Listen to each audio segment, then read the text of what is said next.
Hello, everyone, and welcome to the first of what I would call my R107 podcast, videocast, whatever you want to call it.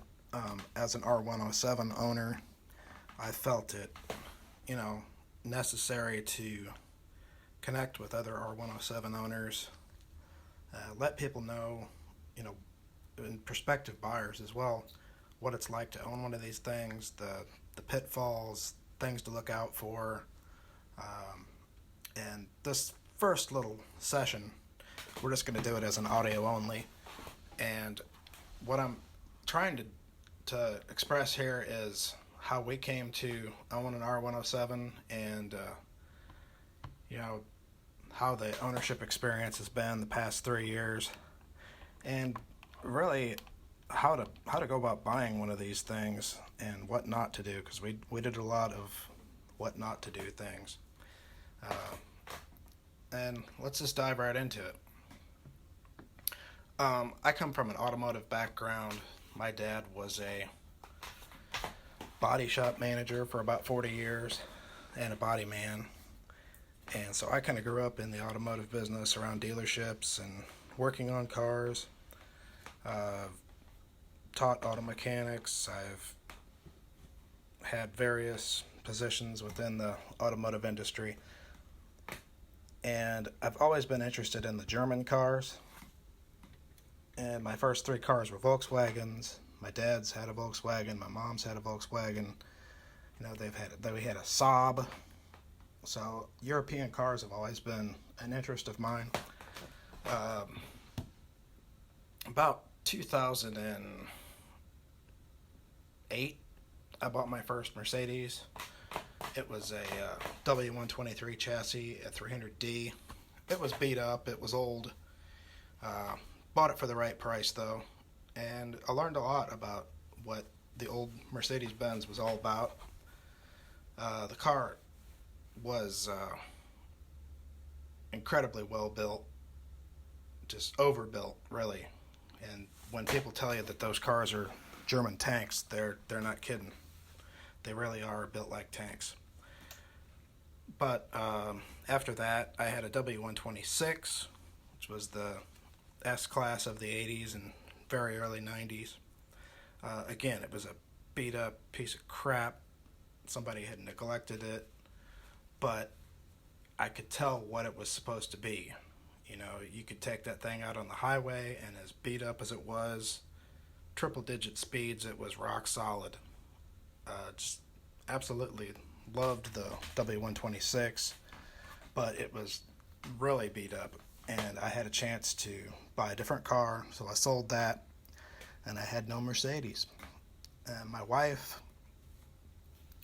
decided she wanted an SL, so we started looking into them, started researching. The 560s were kind of out of our price range. 380s were around, and we decided we'd probably end up with either a 380 or a 450. The 450s were are of course older. The 380 came out in 81. The 450s, I don't know. We really didn't care one way or the other which one we got. I would love to have gotten a low mileage 560, but as I say, they're just lots of money. We ended up looking all over the place and found a car relatively close to us. It was about 3 hours away in Naperville, Illinois. It was at a used car dealer that kind of specialized in exotic stuff.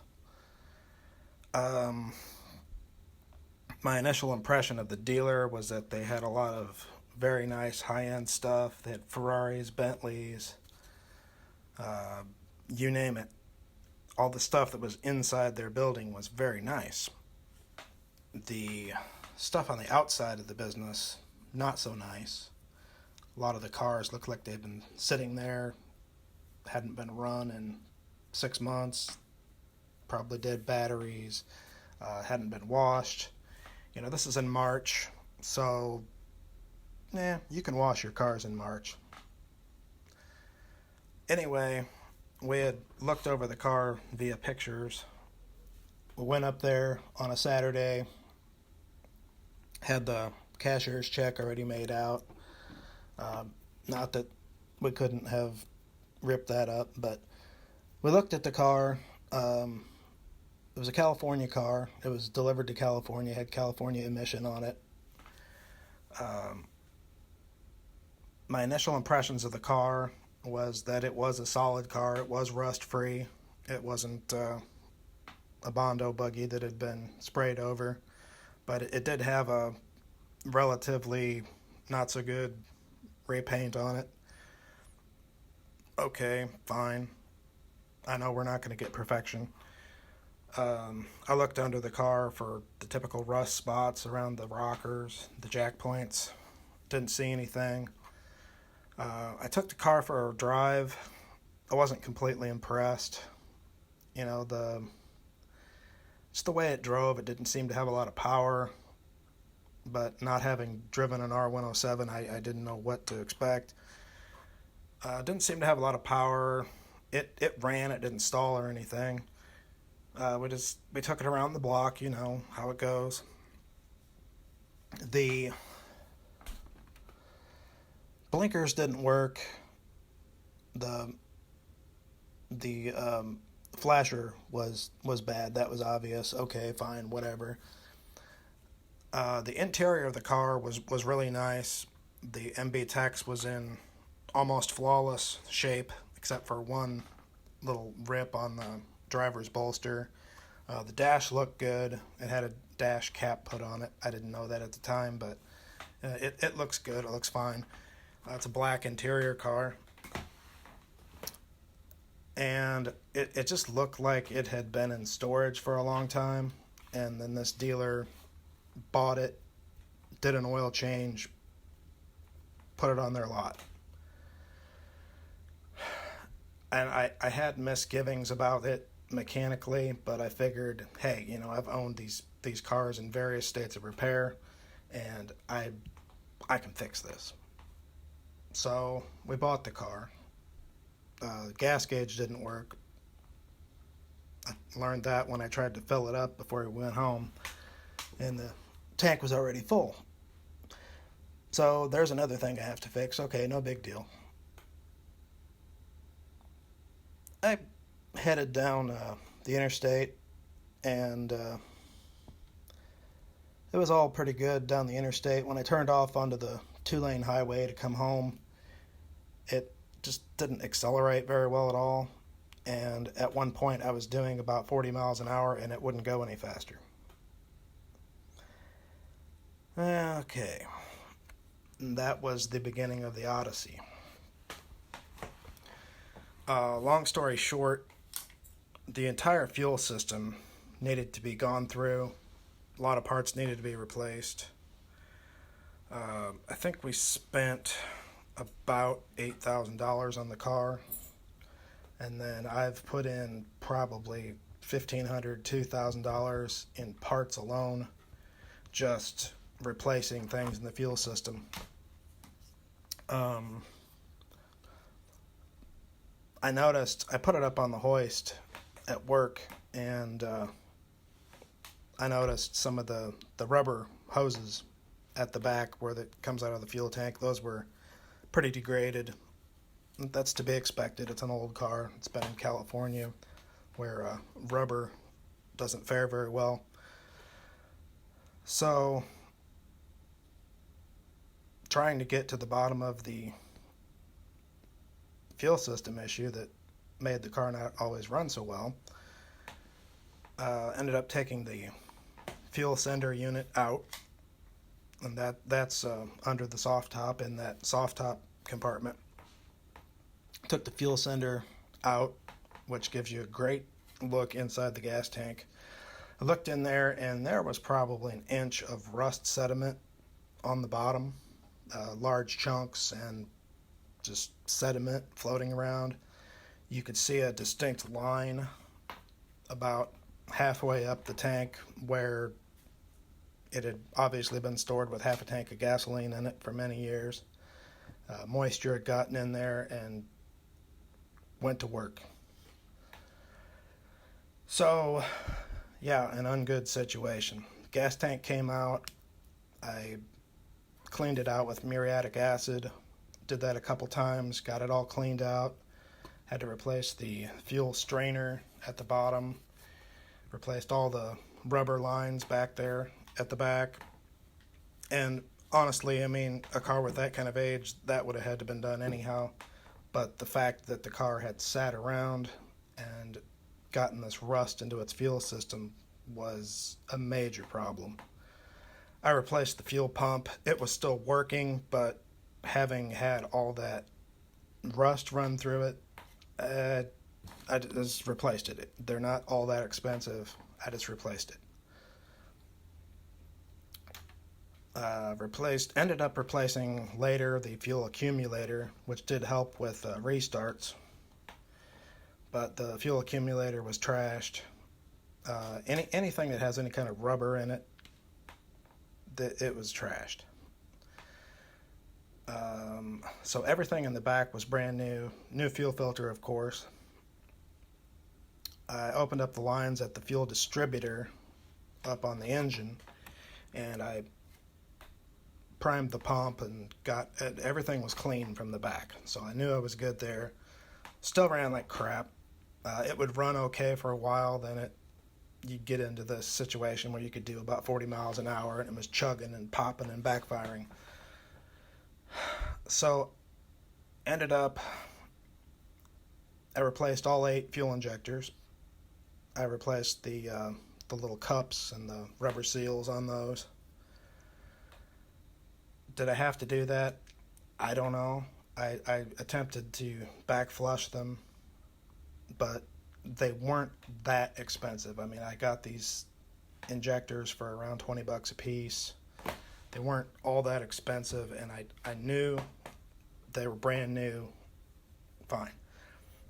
That seemed to help a little bit, but still, occasionally we'd have the running issues. The first year we owned the car, I took the fuel distributor off, took it apart. It was full of that rust sediment. You could see the rusty crap everywhere. It was like a powder in there. The rubber parts of the fuel distributor were all shrunken up and warped, and obviously it needed to be rebuilt. I bought a rebuild kit, rebuilt it. It helped a lot. I mean, it helped quite a bit. And really the car kind of fooled us into, hey, I'm ready to go on a trip. So I took a trip. Took my dad up to Wisconsin. And by the time we got up to Wisconsin, it was doing its same old crap again. Wouldn't hardly run at all. It was so bad that we had to leave the car there, rent a car. We left it with a local Mercedes dealer, which immediately just threw up their hands and said, we don't know how to work on this.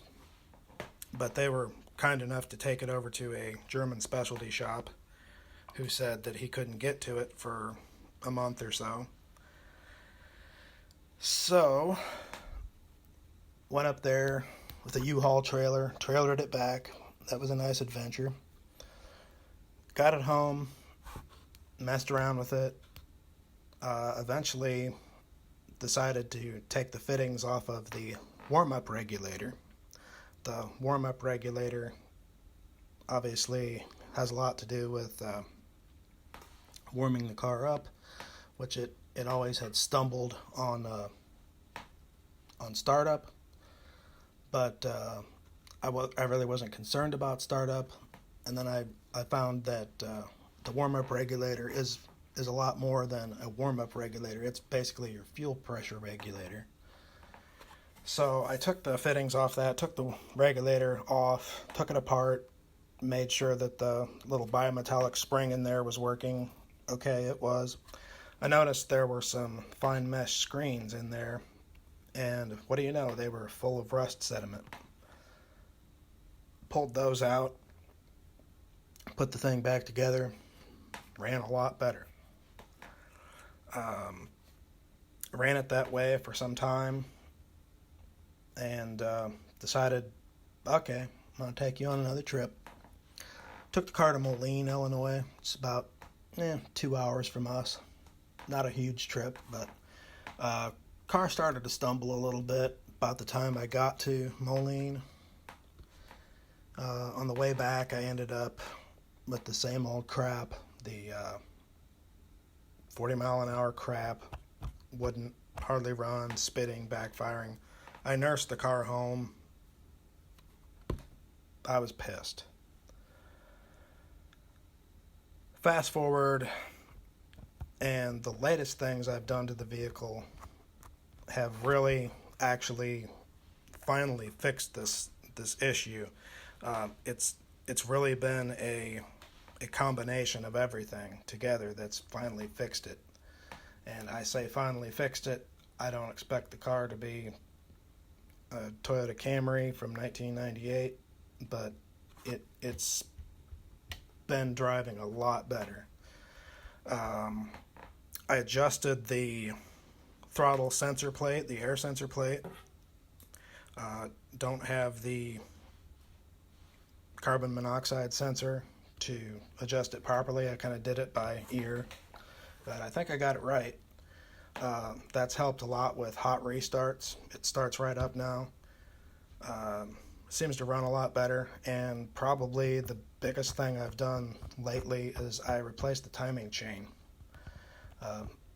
There was some talk on the forums about timing chain stretch, and that's something I really hadn't thought of. I thought, hey, it's a timing chain. It's a double row timing chain, and the car doesn't even have 100,000 miles on it. How could it be stretched? Ended up taking one of the valve covers off. Took both valve covers off, actually, and decided to spin the engine around. Got the engine to top dead center, so at the 0 mark, and both of the camshafts were not at their marks.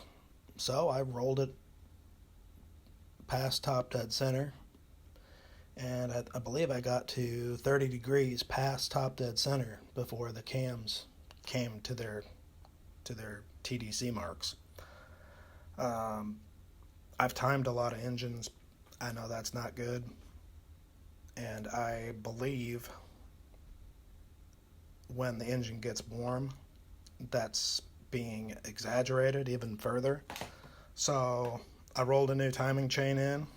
It made a world of difference. I reset the ignition timing to the 16 degrees before top dead center according to the book, and the combination of the air plate and the timing chain, that's made it run probably 40-50% better than it was previous. I've run the car in very hot conditions. It's basically been okay.